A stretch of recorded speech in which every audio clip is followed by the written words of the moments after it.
Alichotafsiri Jemedari Said Kazumari, mchambuzi wa soka hapa nchini, ni kama Simba anafanyiwa hujuma hivi na kafu ili asibebe kikombe cha Afrika, na hii ni mara baada ya kafu kutangaza kwamba mchezo wa pili wa kombe la shirikisho barani Afrika, mchezo wa fainali, uchezwa katika uwanja wa New Amani badala ya Benjamin Mkapa. Kwa Mkapa hatoki mtu. Jemedari Said Kazumari amenukuu maneno ya kocha wa Simba aliyosema mara baada ya kichapo cha magoli 2-0 kuelekea mchezo wa pili. Kocha amesema kwamba wao wako tayari kumaliza mchezo wa pili katika uwanja wa Berkane, hata sio New Amani. Yeye ameandika Jemedari hivi: kucheza Benjamin Mkapa ni faida kwetu, lakini wakitaka hata mechi ya pili tucheze hapa ni sawa. Hii ni kauli amemnukuu kocha wa Simba na kuweza kuandika hivi Jemedari. Kocha Fadlu amezungumza kwa uchungu na kujaribu kuonyesha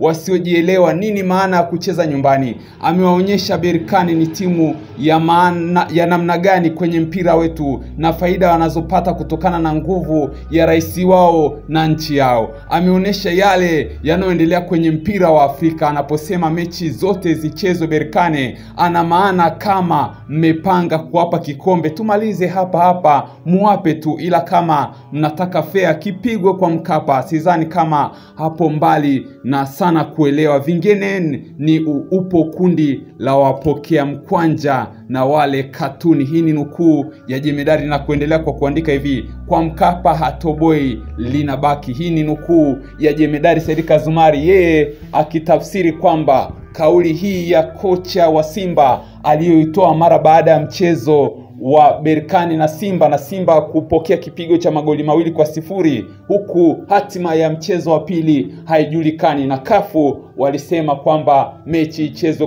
kwenye uwanja wa New Amani badala ya Benjamin Mkapa. Hii inakuwa sio faida tena kwa upande wa Simba, na kocha kusema kwamba wao wako tayari hata wakisema mchezo wa pili uchezewe katika uwanja wa Berkane. Jemedari yeye ametafsiri kwamba kafu wanaipendelea Berkane. Wewe una mtazamo gani katika hili? Acha komenti yako na subscribe kwa taarifa nyingi zaidi.